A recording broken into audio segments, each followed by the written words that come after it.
Hello, it's Patrick here from the GarageBand Guide.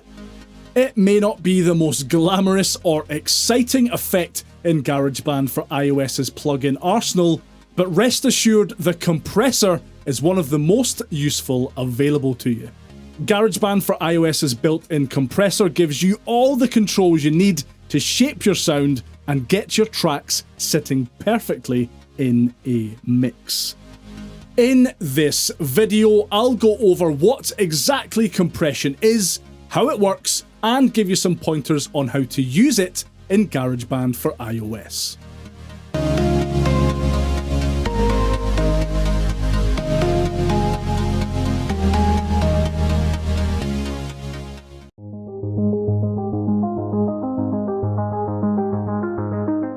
In a nutshell, applying compression in GarageBand for iOS lowers the volume of louder sounds down to the same level as quieter sounds. You can then raise the overall gain of your compressed track, having reduced any peaks or troughs in the volume. How much compression you want to apply depends entirely on what instrument you're applying it to or what genre of music you're working with. For example, you wouldn't use the same compression settings on a face-melting guitar solo as you would on a delicate violin melody.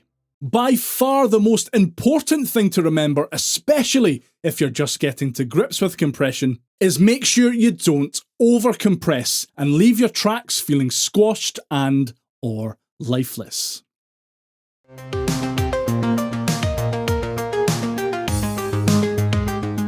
You'll find GarageBand for iOS's stock compressor in the Plugins and EQ section of the Track Settings menu. Note that there is a single compressor slider here too, but you're going to want much more control than this one slider gives you. Tapping on compressor will expand the interface and give you access to 5 controls. The threshold controls the point at which the compressor kicks in.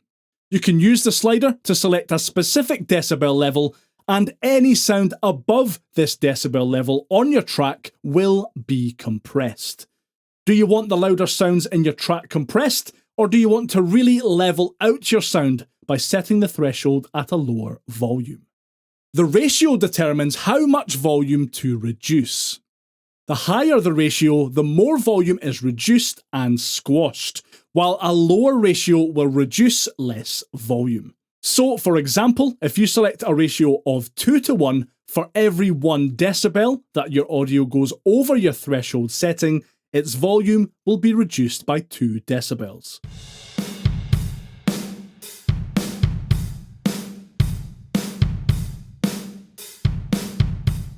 If you select a ratio of 30:1, the volume will be reduced by 30 decibels for every 1 decibel over your threshold setting, and sound majorly squashed.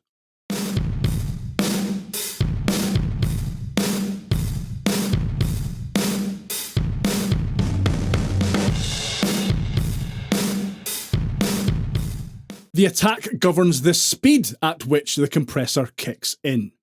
How much attack you use depends entirely on what it is that you're compressing. Snare drums, kick drums, and hip-hop and rap vocals all traditionally have a fast attack setting, whereas pianos, guitars, and other instruments where preserving the dynamics and need to sound natural are important, generally have a slower attack speed. Remember that compression lowers the loud sounds down to the same volume as the quieter sounds in your track. Once this has happened, you'll need to boost the output level to make up for the lost volume. You do this by, you guessed it, increasing the gain. And the mix slider adjusts how much of the compressed signal you'll actually hear.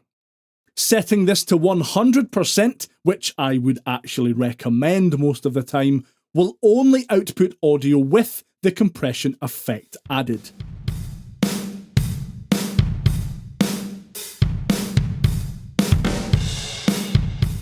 Setting it to 50% will mix the compressed audio and the original audio together equally.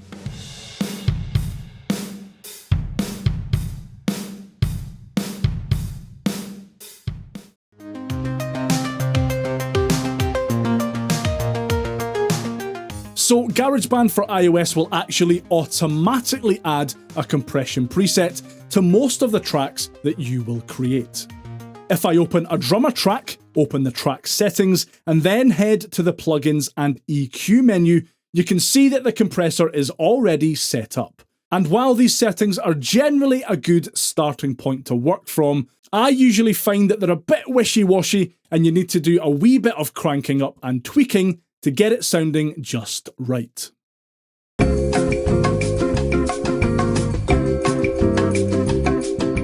Back on my drummer track, in this light compression example, I've dropped the threshold to 12.5 decibels, the ratio is at 2.7 to 1, the attack is set to 10 milliseconds, I've boosted the gain by 2 decibels and have the mix set to 100.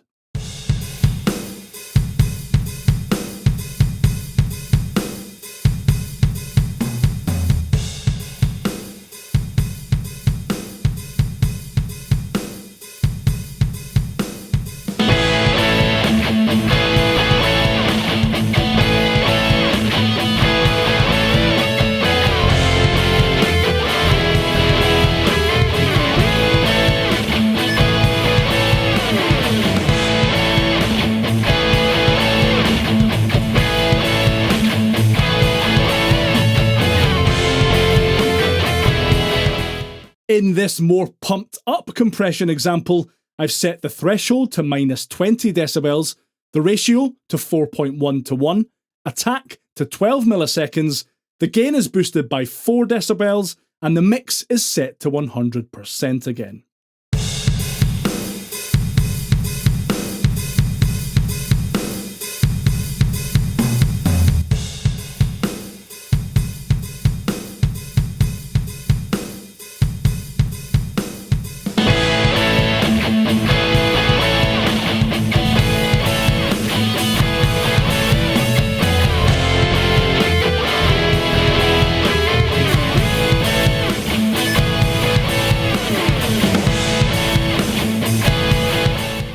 For a different track type, like electric guitar for example, you'll want to take a different approach.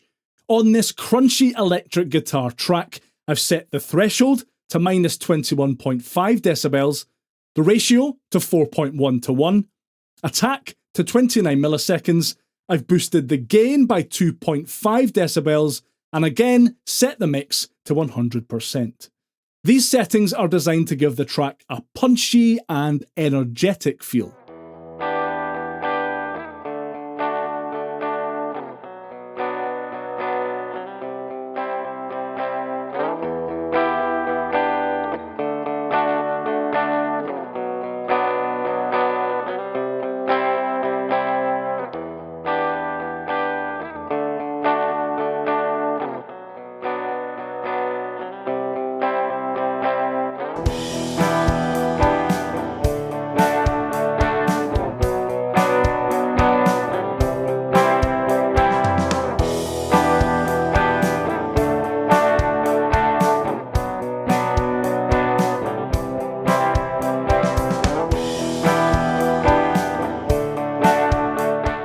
The amount of compression required depends largely on what instrument or sound you've recorded, or what genre or style you're working in. In pop music nowadays, there is a lot of compression on pretty much everything. Subtle dynamics simply aren't as important as overall volume. With jazz music, however, dynamics are usually preserved as much as possible to capture and convey every nuance of a performance. When it comes to your sounds, experimentation is key. Don't be afraid to dive in and get your hands dirty to find out what settings sound best for you and your music. Remember, if it sounds good, it is good. Okay, that'll about do it for this beginner's guide to compression in GarageBand for iOS. If you want to dive deeper into the world of mobile music making, you can grab my Getting Started with GarageBand manual absolutely free. You'll find a link to that down below. I have been Patrick from thegaragebandguide.com. Thanks for watching, and I'll see you next time. Bye for now.